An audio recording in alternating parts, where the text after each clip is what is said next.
everyone, it's me Emily. Today I am doing 5 more villager house ideas. This is a follow-up to another video I made last year of house exteriors, and I've got some new ideas that I am really excited to show you.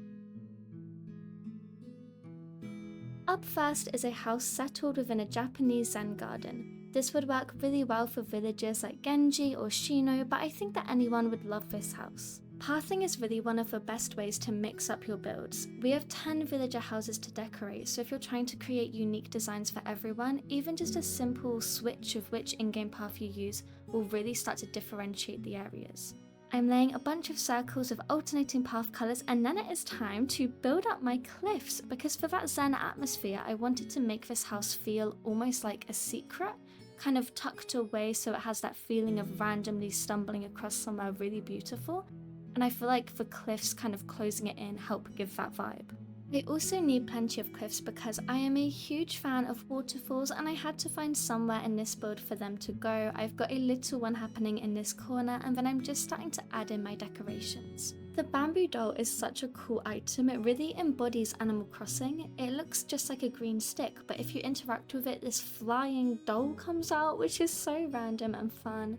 Of course, with any of these ideas you can really mix them up to suit your own taste, so if you want less of that Japanese Zen garden feel, you could make this maybe more foresty with some cedar trees and darker flower choices. My second cliff here to the left is going to be a bit smaller, but I still have just enough room for a teeny tiny waterfall to go in the corner. Then I prefer the look of rounded corners because they feel a bit more natural, which is what I'm looking for with this concept. And then to tie this into the home a bit more, I'm going to make a seating area. This just helps it feel less like a random build that happens to be outside a villager's house and actually gives you the opportunity to make something tailored to whoever lives there. In this case, I'm working on Julian's house, and he is a very classy villager, so I picked elegant feeling items for him. And that's something that you can play around with depending on who you're building for, which is so fun. I'm adding a few more plants and trees just to finish up this build. Bamboo trees are so underrated, they're really beautiful and bright, so I'm glad I featured them here. I think green and white make a really nice colour combo, and now let me take you on the final walkthrough. A fun Zen garden with a little bit of terraforming added in and plenty of room to customise to really feel special for whoever you're building this for.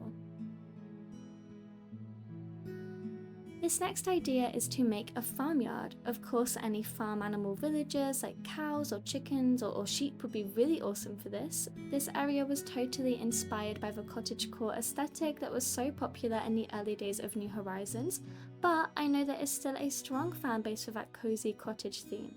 I think dirt pathing here is really important. Those rich earthy tones kind of instantly evoke a muddy farm feeling, which I adore. And I wanted to put a few different farm options into the one build. So on the left I'm making my animal farm. I've got some cows, which are actually the Taurus bathtub recipe from Celeste, and I'm also using the springy ride-on to be a little pony. Isn't that adorable? And onto the right side I'm making my crop or agricultural farm. This is the type of thing I would really love to have in real life. I adore the idea of being able to fully grow your own food and provide for yourself in that way. I think it sounds so beautiful. These red pansies are from a build that went pretty viral. I don't know who the original creator was, unfortunately, but basically if you run over pansies, they end up looking like strawberry plants, so I have a strawberry patch going on here. Then all I need is a path leading up to the farmhouse itself, and we are done with the build. I like this one a lot. It's cute and simple, and you could change what plants you're growing every season to give the area a new twist. For those that don't know, my first island on this channel was a rainforest theme, and so I'm going back to my origins with this jungle clifftop build. After curving this cliff all the way around the back of the house, I wanted to create something that felt a bit magical, like an enchanted jungle maybe. So I'm digging into the cliff and placing a stage flame machine there, and with the cliff closed back up, it looks almost like a volcano or strange fiery thing coming out from the cliff, so I really enjoy how that looks. Because this is meant to be very natural and overgrown and abandoned, with my pathing for this build, I'm going to break it up tile by tile. That gives the effect that there used to be a full stone path here, but it's now been decayed by the mud and weeds over time.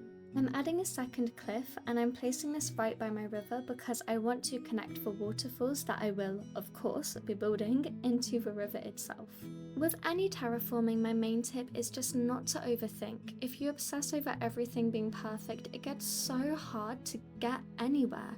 Like here, I don't love that the back corner isn't rounded, but if I moved the whole cliff to allow me to round that one corner, it would just start to make the build feel like a chore, and this is Animal Crossing, it's meant to be fun.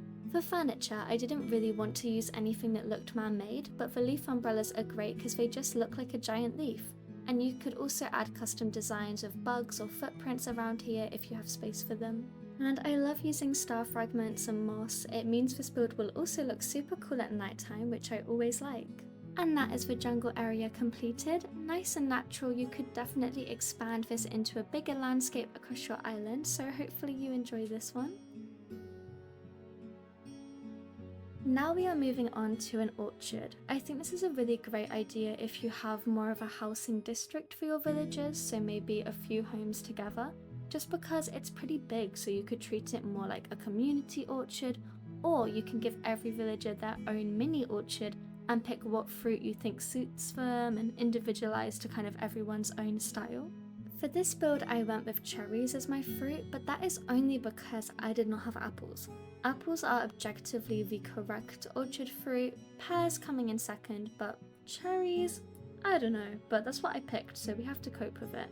I'm laying a blanket design in the center. Now even if you don't have Nintendo Online, I have full faith in your ability to draw a gingham pattern.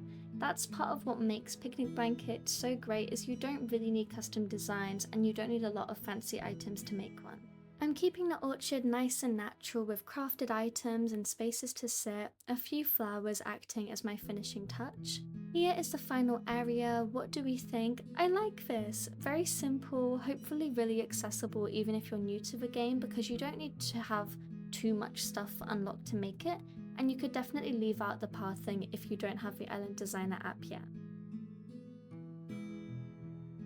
My final idea may be my favourite. We're going to transform the house into a wetsuit rental surfing shop type thing. It is super awesome, I genuinely love it. I made sure to choose nice bright colours for this whole area, and with my central pathing in place, I'm making a small star out of water. This is just something a bit unique. It's not really a pond or anything specific, it's just there for some added interest into the build.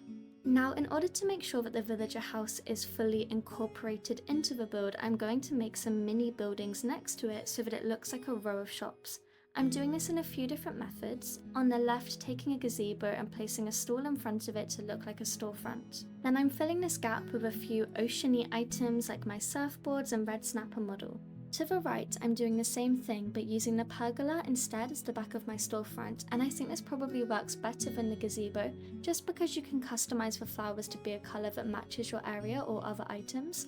I think that the bright yellow flowers look amazing next to the blue stall.